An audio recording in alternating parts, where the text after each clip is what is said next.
Thank you very much. And I should say also dzień dobry, because there is a large community of Polish people here. JP, thank you for inviting me. Of course, it's a great honor, and I will share a few ideas about the future of the food. Have you ever actually asked yourself why some of the amazing dishes, products, regions of the world, or even great and skillful craftsmen have never made and passed into the history of the culinary world? Something that never became a carbonara, a foie gras, or a sushi? Does it mean that these products, dishes, recipes, or areas are not good enough or not tasty? Or people behind those products and traditions didn't work hard enough? The answer is no. I've spent last several years trying to find something that gives me the power to be creative, innovative, and honest. This power gives me diversity. This is complete opposite to all sorts of unification. I believe unification is killing our profession and is killing cuisine around the world. Do you really think there are two types of apples? Red or green? The gooseberries, the same story. Red or green? Do we have one carrot? A single carrot? Pork, chicken, lamb, salmon, basil, potato. These are just the names of the product. It has nothing to do with its origin, with its specification, unique flavors, texture, and traceability. These names belong to supermarkets, food chains, and advertising campaign of big food producers. On the other hand of the coin, we have that's all that we love. And why we love to travel and discover different corners of the world is to find something signature, special, often unknown, something that builds our taste memory and allows us to choose, to explore, and of course to remember. So let's talk about diversity. And sadly enough, it is almost always a reference to the past, forgotten past. Let's start with apples. Yet 50 years ago in Poland, we have 600 different types of apples. Now it's barely 200. And they grow in special areas. Sometimes something like low protector gardens, so it's like being in a camp with dinosaurs. Are we gonna really go sightseeing to find them, not be able to touch and taste, watch them like in museum? We serve a special amuse-bouche atelier that combines, of course, not 200 apples, but 12 that we specifically love. And they are in the form of little gels for people to try and realize how the difference between the apple might be. Have you ever heard the name Red Lampard?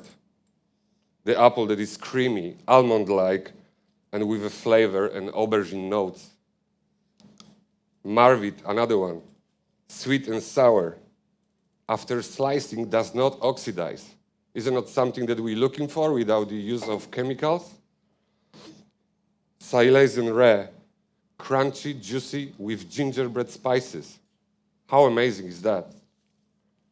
We also combine them with different additional flavors, if we like herbs, starting with wild marjoram, dark lovage, purple knockout sage. This is so old, but how modern it sounds. When I started cooperation with my gardener 9 years ago, I went to see his farm, and there were fields of basil, rocket, and coriander. That's it. Just to give you the full perspective on herbs and flowers, Poland is the 5th producer in the world of edible herbs and flowers. So we meet every time around January, February, and we decide what we're going to plant. Last season, we had 49 different varieties of herbs and flowers, starting with 14 types of basil: lemon, lime, cinnamon, holly, spicy bush, Christmas, sweet Thai, or African basil, just to name a few. In general, the world has 42 different types of basil. Marjoram? Why not? Turkish, golden Greek, hot, spicy, crinkle leaf, Bristol cross, Jim's best, variegated, from very strong peppery to mild and pleasantly aromatic. More suitable for, some more suitable for drying, to more tender when heated. Sorrel, let's go. Blood, wood, common, French, sheep's, Indian, bladder dog, patient dog, oxalis red, red vein, just to name only half of them. Some are the best eaten raw, some fantastic for pickling. We use actually many types of those to make kind of chilled soup with the whey that comes from sheep's milk. We blend it actually strained through the chinois and we serve it with wild strawberries.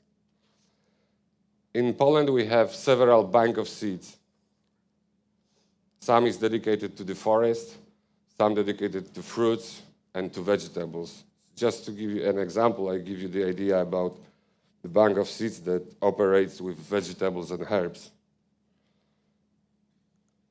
These are the list. Did you know that we have 131,000 different types of garlic? Or we just say garlic. Carrot, the single carrot, remember? 656. Cucumber, 650. Beetroot, 144. Onion, 387. Let's go further. Chicory, zucchini, pumpkin, over 400. Beans, almost 4,000 different types. Tomato, 1,500. Peas, daikon, cress, lettuce, 400 different types. Maybe we use all on daily basis 3. Radishes, 108. I made it specifically smaller so you don't get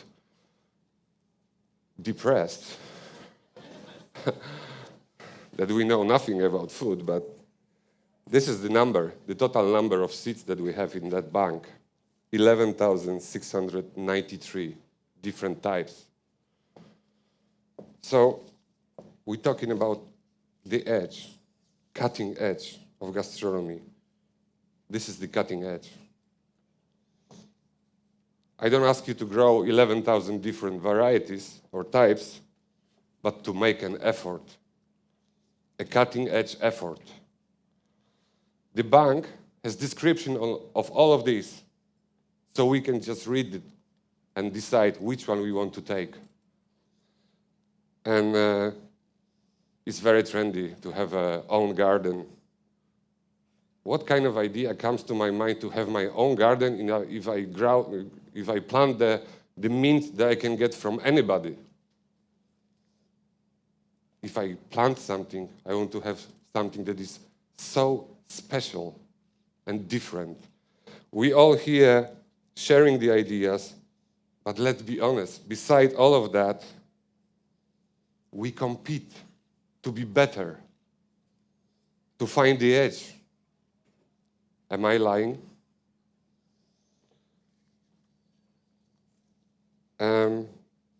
At Atelier, I created a calendar of nature which treats seasonality from different perspective of 52 weeks instead of 4 seasons. And of course, we divided natural environment in natural areas as they exist.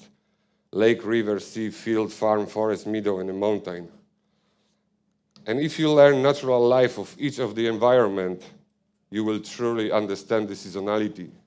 This is the hunting season in August, and you can see what is available.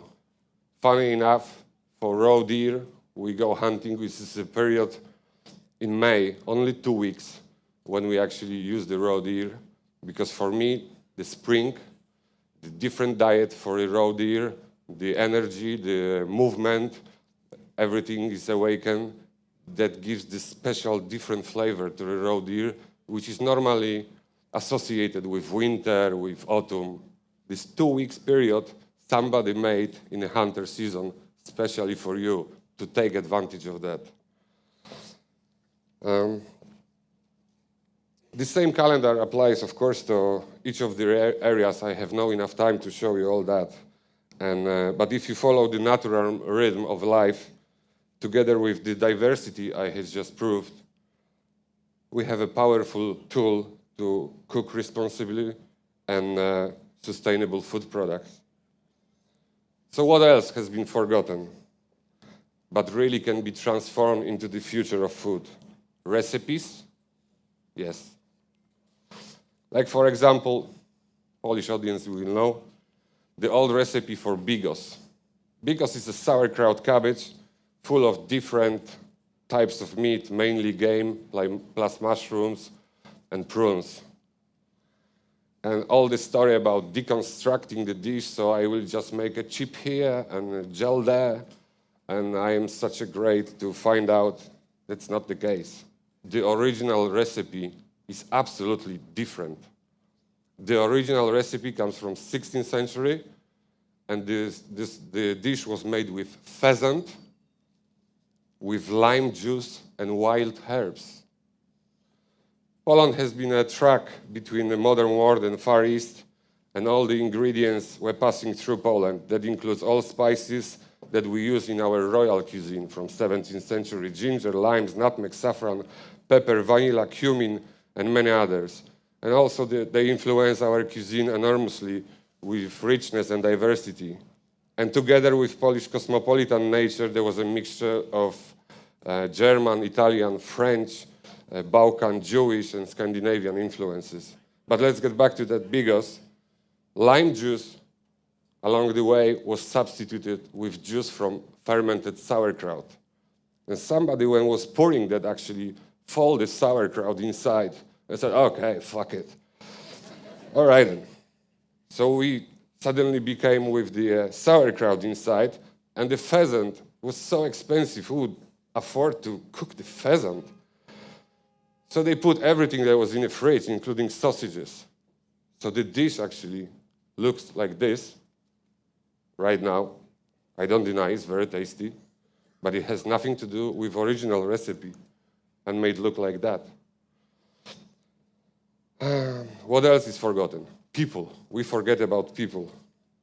The producers, farmers, craftsmen in many fields has been relegated to the last known and recognized. Chefs play a major role. Why not? But our role is to highlight the effort, dedication, and hard work. Bożena Sokołowska is the only producer in Poland of something we call goat cheese halva. The texture is like a halva, but it's made of whey from goat's milk. And it takes 100 liters to produce 1 kilo of that halva. My gosh. She doesn't make any profit, I can assure you. But it's an ethic of work, and we shall support such a producers if we are ever to eat such a products again. What else is forgotten? Areas. Yes, many corners of the world possess deep secrets only to be discovered by us chefs. We have responsibility to find these areas, like we are doing here, and by using their history, tradition, and uniqueness, bring them back to life. Is it a task for all ordinary cooks, home cooks, foodies, to take responsibility for their existence. It's not only for celebrity chefs, multi-starred world, and well-known food critics and journalists.